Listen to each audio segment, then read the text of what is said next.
മറ്റൊരു ഘടകം, ഈ തെരഞ്ഞെടുപ്പിനെ സ്വാധീനിക്കുന്ന മറ്റൊരു ഘടകം ഗുർജാർ ഫാക്ടറാണ്. ആ ഗുർജാർ ഫാക്ടർ ഏതു തരത്തിൽ ഈ തെരഞ്ഞെടുപ്പിൽ പ്രതിഫലിച്ചു എന്ന് പരിശോധിക്കുമ്പോൾ ആം ആദ്മി പാർട്ടി അത്തരം നിർണായകമായ ഇടങ്ങളിൽ 2 മണ്ഡലങ്ങളിൽ ലീഡ് ചെയ്യുന്നു. അതേസമയം BJPയും സമാനമായ ചിത്രത്തിൽ തന്നെയാണ് ലീഡ് ചെയ്യുന്നു എന്ന മറ്റൊരു ഫാക്ടർ കൂടിയുണ്ട്. ഇനി പഞ്ചാബി ഫാക്ടർ, പഞ്ചാബി സ്വാധീന മണ്ഡലങ്ങളുടെ സാഹചര്യം പരിശോധിക്കുമ്പോൾ അവിടെ ആം ആദ്മി പാർട്ടി 5 മണ്ഡലങ്ങളിൽ ലീഡ് ചെയ്യുന്നു, BJP ആവട്ടെ 9 മണ്ഡലങ്ങളിലും ലീഡ് ചെയ്യുന്നു എന്ന സാഹചര്യം അവിടെ നിന്നുണ്ടാകുന്നു. അടുത്തത് വളരെ പ്രധാനപ്പെട്ടതാണ് ദളിത് ഫാക്ടർ. ദളിത് വിഭാഗങ്ങളുടെ നിർണായകമാവുന്ന മണ്ഡലങ്ങളുടെ വോട്ട് നില, അവിടുത്തെ ലീഡ് നില എങ്ങനെയെന്ന് പരിശോധിക്കാം. അവിടെ ആം ആദ്മി പാർട്ടിയും BJPയും ഒപ്പത്തിനൊപ്പമാണ്.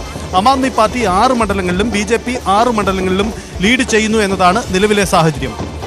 ഇനി മറ്റൊരു വളരെ പ്രധാനപ്പെട്ട സാഹചര്യം അപ്പർ ക്ലാസ്. ഈ ഡൽഹി നിയമസഭാ തെരഞ്ഞെടുപ്പിൽ അപ്പർ ക്ലാസ്സിന് നിർണായക സ്വാധീനമുള്ള മണ്ഡലങ്ങളുടെ സാഹചര്യം പരിശോധിക്കുമ്പോൾ അവിടെയും BJP ആണ് ലീഡ് ചെയ്യുന്നത്. BJP 7 മണ്ഡലങ്ങളിൽ ലീഡ് ചെയ്യുന്നു. ആം ആദ്മി പാർട്ടിക്ക് 3 മണ്ഡലങ്ങളിലാണ് ഈ ഇപ്പോഴത്തെ ലീഡ് നില പരിശോധിക്കുമ്പോൾ ഉണ്ടാകുന്ന സാഹചര്യം. അടുത്തത് വളരെ പ്രധാനപ്പെട്ട മുസ്ലിം ഫാക്ടർ. മുസ്ലിം വോട്ടുകൾ നിർണായകമാവുന്ന മണ്ഡലങ്ങളുടെ സാഹചര്യം നോക്കുമ്പോൾ അവിടെ ആം ആദ്മി പാർട്ടിക്ക് വലിയ മജോറിറ്റി, അവർ 6 മണ്ഡലങ്ങളിൽ ലീഡ് ചെയ്യുന്നു. BJP ആവട്ടെ 1 മണ്ഡലത്തിൽ ലീഡ് നിലനിർത്തുന്നുണ്ട്. അതിന് ഒരുപക്ഷെ രാകേഷ് നേരത്തെ പരാമർശിച്ച മണ്ഡലം കൂടിയാവാം എന്ന പ്രധാനപ്പെട്ട കാര്യം കൂടിയുണ്ട്. ഇനി മിഡിൽ ക്ലാസ്, ഈ തെരഞ്ഞെടുപ്പിൽ നിർണായകമാവുന്ന മിഡിൽ ക്ലാസിന്റെ സ്വാധീനമടക്കം പരിശോധിക്കുമ്പോൾ മിഡിൽ ക്ലാസ് സ്വാധീനം പ്രകടമാക്കുന്നത് BJP ആണ്. 15 മണ്ഡലങ്ങളിലും അവിടെ ലീഡ് ചെയ്യുന്നത്. ആം ആദ്മി പാർട്ടി ആവട്ടെ 13 മണ്ഡലങ്ങൾ എന്ന സാഹചര്യമുണ്ട്.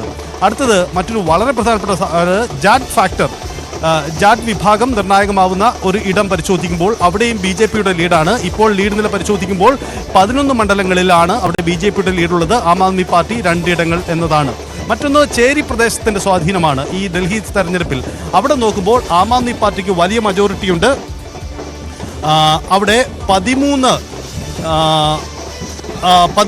മണ്ഡലങ്ങളിൽ അവിടെ ആം ആദ്മി പാർട്ടിയുടെ ലീഡുണ്ട്. അതേസമയം ഈ ചേരി പ്രദേശം നിർണായക വോട്ട് ബാങ്ക് ആവുന്ന മണ്ഡലങ്ങൾ പരിശോധിക്കുമ്പോൾ അവിടെ BJPക്ക് 6 ഇടത്ത് ലീഡ് നിലയുണ്ട് എന്നതാണ്. മറ്റൊന്ന് പൂർവാഞ്ചൽ മേഖലയാണ്. പൂർവാഞ്ചൽ മേഖലയിലെ നിലവിലെ സാഹചര്യം ഇങ്ങനെയാണ്. അവിടെ ആം ആദ്മി പാർട്ടിക്ക് 9 മണ്ഡലങ്ങളിൽ ലീഡ് നിലയുണ്ട്, BJPക്ക് 11 സീറ്റുകൾ ലീഡുണ്ട് എന്നതാണ് നിലവിലുള്ള ചിത്രം. അതായത് 70 നിയമസഭാ മണ്ഡലങ്ങളിലെ പലതരത്തിലുള്ള സാഹചര്യങ്ങളും ആ ഘടകങ്ങളുടെ അടിസ്ഥാനത്തിൽ നമ്മൾ വേർതിരിച്ച് പരിശോധിക്കുമ്പോഴാണ് ഈ തരത്തിൽ ലീഡ് നില മാറുന്നത്. ശരി സജിത്ത്, എന്തായാലും ഇത് മൊത്തത്തിൽ മണ്ഡലങ്ങൾ വെച്ച് നോക്കുകയാണെങ്കിൽ ലീഡ് നില പരിശോധിക്കുമ്പോൾ ന്യൂഡൽഹി മണ്ഡലം അവിടെ 225 വോട്ടുകൾക്ക് കേജ്രിവാൾ പിന്നിൽ. ആ മണ്ഡലത്തിൽ BJPക്ക് ആം ആദ്മി പാർട്ടിക്കോ ആർക്ക് വേണമെങ്കിലും ജയിക്കാമെന്നുള്ള സ്ഥിതിയാണ്. അതുപോലെ തന്നെ കൽക്കാജി മണ്ഡലം അവിടെയും BJPയുടെ ലീഡ് 1635 വോട്ടുകളാണ്. ഡൽഹി മുഖ്യമന്ത്രി അതീഷിയേക്കാൾ BJP സ്ഥാനാർത്ഥി ബദൂരി മുന്നിട്ട് നിൽക്കുന്നത്. പിന്നെയുള്ളത് പാലം മണ്ഡലമാണ്. അവിടെയും ലീഡ് നേർത്തതാണ്. 3 മണ്ഡലങ്ങളിൽ മാത്രമാണ് BJPക്ക് നേരിയ ലീഡുള്ളത്. അതായത് ഇപ്പോഴത്തെ 40-ൽ BJPക്ക് നഷ്ടപ്പെടുകയാണെങ്കിൽ നഷ്ടപ്പെടാവുന്നത് 3 മണ്ഡലങ്ങൾ എന്നാണ് ഇപ്പോഴത്തെ ട്രെൻഡ് അനുസരിച്ച്. ആം ആദ്മി പാർട്ടിക്കും അങ്ങനെ തന്നെയാണ്. കംഫർട്ടബിൾ ആയിട്ട് തന്നെയാണ് അവർ പല മണ്ഡലങ്ങളിലും മുന്നിട്ട് നിൽക്കുന്നത്. എന്നാൽ ഒരു 4 മണ്ഡലങ്ങളിലെങ്കിലും അവരുടെ ലീഡ് നില ഒരു അത്ര വലിയൊരു ലീഡിലേക്ക് പോവുകയാണെങ്കിൽ ഈ ഒരു ടാലിയിൽ കാര്യങ്ങൾ അവസാനിക്കാനുള്ള സാധ്യതയും കൂടുതലാണ്, 30-40 എന്ന കണക്കിൽ. ശരിയാണ്. ഇങ്ങനെ ഈ രീതിയിൽ പോകുവാനാണ് സാധ്യത. പിന്നെയുള്ളത് ഈ ന്യൂഡൽഹി മണ്ഡലവും അതുപോലെ തന്നെ അതീഷ് മത്സരിക്കുന്ന കൽക്കാജി മണ്ഡലവുമാണ്. ആ 2 മണ്ഡലങ്ങൾ കൂടി നേടിയാൽ BJPക്ക് 32-ലേക്കും BJPക്ക് 38-ലേക്കും ആം ആദ്മി പാർട്ടിക്ക് 32-ലേക്കും ആവാം. അതാണ് ഏറ്റവും നിർണായകമാകുന്നത്. ബാക്കിയിടത്ത് ഇതേ രീതിയിൽ തന്നെ മുന്നോട്ട് പോകുവാനാണ് സാധ്യത. അങ്ങനെ വരുമ്പോൾ ഒന്നുകിൽ 40-30 അല്ലെങ്കിൽ 38-32 ആ രീതിയിലേക്ക് ഫിനിഷിംഗ് ഉണ്ടാകുവാനുള്ള സാധ്യതയാണ് ഇപ്പോൾ കാണുന്നത്. ഇപ്പോൾ ശ്രീ മോഹൻ വർഗീസ് അതുപോലെ തന്നെ ശ്രീ G ഗോപകുമാർ 2 നിരീക്ഷകരും ചേരുകയാണ്. ശ്രീ ഡോക്ടർ G ഗോപകുമാർ, പ്രതീക്ഷിതമാണോ ഡൽഹിയിലെ BJPയുടെ ഈ വിജയം? എന്തെല്ലാം ഫാക്ടർ വർക്കൗട്ട് ചെയ്തിട്ടുണ്ടാവും? നമ്മൾ എക്സിറ്റ് പോളുകൾ കണ്ടപ്പോൾ എക്സിറ്റ് പോളുകളുടെ റിസൾട്ട് പ്രൊജക്റ്റ് ചെയ്ത ഒരു ആവേശം റിസൾട്ടിൽ വന്നിട്ടില്ലെങ്കിൽ പോലും BJP അതിൻ്റെ ലീഡ് നിലനിർത്തുകയാണ്. അതുകൊണ്ട് തന്നെ BJPക്ക് കേവല ഭൂരിപക്ഷത്തിനുള്ള എല്ലാ സാധ്യതയും ഇപ്പോഴത്തെ സാഹചര്യത്തിൽ നമുക്ക് പറയാൻ കഴിയും. ഇത് BJPക്ക് അനുകൂലമായി വന്ന പല ഘടകങ്ങളിലൊന്ന് അരവിന്ദ് കെജ്രിവാളിനെതിരെയുള്ള ആരോപണങ്ങൾക്ക് ജനങ്ങൾ വിശ്വാസ്യത വർദ്ധിപ്പിച്ചു. ഒരുപക്ഷെ ഇതിലേറ്റവും ഉള്ളിൽ സന്തോഷത്തിൽ ഇരിക്കുന്നത് ഒരാൾ അണ്ണാ ഹസാരെ ആയിരിക്കും. കാരണം അദ്ദേഹം കൊണ്ടുവന്നൊരു പ്രസ്ഥാനത്തെ കൈയടക്കി കൊണ്ടുപോയ അരവിന്ദ് കെജ്രിവാളിന് പിന്നെ തിരിച്ചൊരിക്കലും അദ്ദേഹം അണ്ണാ ഹസാരെ പറഞ്ഞ ഒരു കാര്യവും കേട്ടിട്ടില്ല. അപ്പോൾ തന്നെ അഴിമതിയുടെ ആരോപണത്തിൻ്റെ കറ പുരളുന്ന ഒരു സ്വഭാവം അരവിന്ദ് കെജ്രിവാളിൽ ഉണ്ടായിരുന്നു. പക്ഷേ കാലം കഴിഞ്ഞപ്പോൾ ഈ 10 വർഷത്തിനിടയ്ക്ക് അഴിമതി ആരോപണങ്ങൾ കൂടുതൽ വർദ്ധിക്കുകയും അദ്ദേഹത്തിലുള്ള വിശ്വാസത ജനങ്ങൾക്ക് കുറയുകയും ചെയ്തു. അപ്പോൾ പ്രധാനമായിട്ടും BJP വിജയിക്കുന്നുണ്ടെങ്കിൽ അതിൻ്റെ കാരണം ആം ആദ്മി പാർട്ടി ഒരു അഴിമതിരഹിത പാർട്ടിയാണെന്നുള്ള വിശ്വാസം തകർത്തതിലാണ്. അതിൽ നല്ലൊരു പങ്ക് BJP പ്രവർത്തനത്തിൽ കൂടിയും അതോടൊപ്പം തന്നെ EDയുടെയൊക്കെ നടപടികൾ അത് വളരെ വ്യക്തമാണ്. അദ്ദേഹം കാണിച്ച അഴിമതിയൊക്കെ എക്സ്പോസ് ചെയ്യപ്പെട്ടു. അതിൻ്റെ ഫലമായിട്ട് അരവിന്ദ് കെജ്രിവാളിൻ്റെ അഴിമതിയും ജയിലിൽ കിടന്ന ചരിത്രവും നേരത്തെ തന്നെ സിസോഡിയൻ ജയിലിലായിരുന്നു. അപ്പോൾ ചുരുക്കത്തിൽ ഒരു ആൻറ്റി ഇൻകംബൻസി വളർത്താൻ അത് നന്നായിട്ട് കാരണമായി. ആം ആദ്മി പാർട്ടി ഒട്ടും ക്ലീൻ അല്ല എന്നുള്ളതാണ് ഇതിൽ ഫണ്ടമെൻ്റലായിട്ടുള്ള കാരണം. പിന്നെ കഴിഞ്ഞ ലോക്സഭാ തെരഞ്ഞെടുപ്പിനേക്കാൾ 2% പോളിംഗ് കൂടി എന്ന് കാണിച്ചത് തന്നെ മിഡിൽ ക്ലാസ് കാര്യമായിട്ട് BJPയെ തിരഞ്ഞെടുപ്പിൽ കൂടി അധികാരത്തിൽ വരണമെന്ന് ആഗ്രഹിക്കുന്നു എന്നുള്ളത് കൊണ്ടാണ്. കാരണം കഴിഞ്ഞ ലോക്സഭാ തെരഞ്ഞെടുപ്പിൽ 7 സീറ്റും BJP കൊണ്ടുപോയി. പക്ഷേ ഡൽഹിയിലൊരു സ്വഭാവം നമുക്കറിയാം.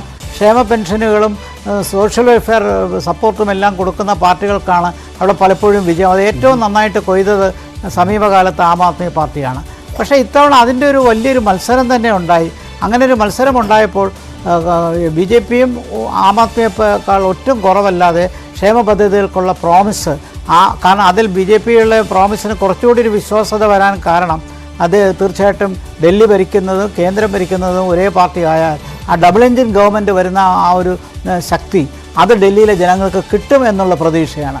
ഈ 2 ഘടകങ്ങളും ശക്തമായിരിക്കുമ്പോൾ തന്നെ രാഷ്ട്രീയ ആരോപണങ്ങൾ ഉണ്ടെങ്കിൽ പോലും തീർച്ചയായിട്ടും കോൺഗ്രസ് ആം ആദ്മി പാർട്ടിയും വേറിട്ട് നിന്നതും BJPക്ക് ഗുണകരമായി വന്നു.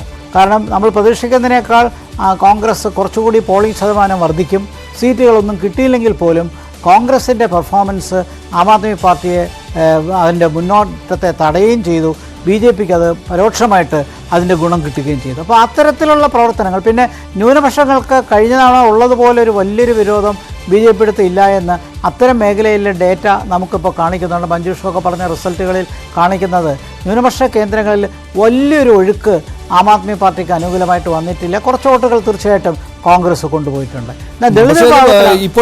ഇപ്പോഴത്തെ ട്രെൻഡ് നോക്കുകയാണെങ്കിൽ കോൺഗ്രസ് പൂർണ്ണമായിട്ടും ആം ആദ്മി പാർട്ടിയുടെ വോട്ടുകൾ കട്ട് ചെയ്തു എന്ന് പറയുവാൻ ബുദ്ധിമുട്ടാണ്. ശ്രീ ഡോക്ടർ ജി ഗോപകുമാർ, താങ്കളുടെ നിരീക്ഷണം ശരിയാണ്. കുറച്ച് വോട്ടുകളെങ്കിലും കോൺഗ്രസ് കൊണ്ടുപോയിട്ടുണ്ടാവും. പക്ഷേ പൂർണ്ണമായിട്ടും കോൺഗ്രസിനെ കുറ്റപ്പെടുത്തുവാൻ ആം ആദ്മി പാർട്ടിക്ക് കഴിയില്ല. കാരണം കോൺഗ്രസിന്റെ വോട്ടുകൾ കൂടിയാൽ പോലും അതിനേക്കാൾ വലിയ മാർജിനിലാണ് അവിടെ പല മണ്ഡലങ്ങളിലും BJP ലീഡ് ചെയ്യുന്നത്. അപ്പോൾ പൂർണ്ണമായിട്ടും കോൺഗ്രസിനെ കുറ്റപ്പെടുത്താൻ ആം ആദ്മി പാർട്ടിക്ക് കഴിയില്ല എന്നാണ് തോന്നുന്നത്. പിന്നെ അന്തിമ ഫലം വരുമ്പോൾ നോക്കാം. പല മണ്ഡലങ്ങളിലും കോൺഗ്രസിന്റെ വോട്ട് ഷെയർ എന്ന് പറയുന്നത് നേരിയത് മാത്രമാണ്, വളരെ കുറവാണ്. അത് മാത്രമല്ല ഒന്നിച്ച് നിൽക്കുമ്പോൾ രണ്ടായി നിൽക്കുന്ന വോട്ടിംഗ് ശതമാനം ഒരുമിച്ച് ഒരു കേന്ദ്രത്തിൽ വീഴുമെന്ന് ഉറപ്പിക്കാനും പറ്റില്ല. അപ്പൊ അങ്ങനെ ഒരു ഫാക്ടർ ഉണ്ട്. ആവേശകരമായി മത്സരം നടക്കുന്ന 2 മണ്ഡലങ്ങളാണ്. ഒന്ന് ന്യൂഡൽഹി മണ്ഡലം, അവിടെ നേരിയ വോട്ടുകൾക്ക് ഇപ്പോൾ അരവിന്ദ് കെജ്രിവാൾ പിന്നിലാണ്.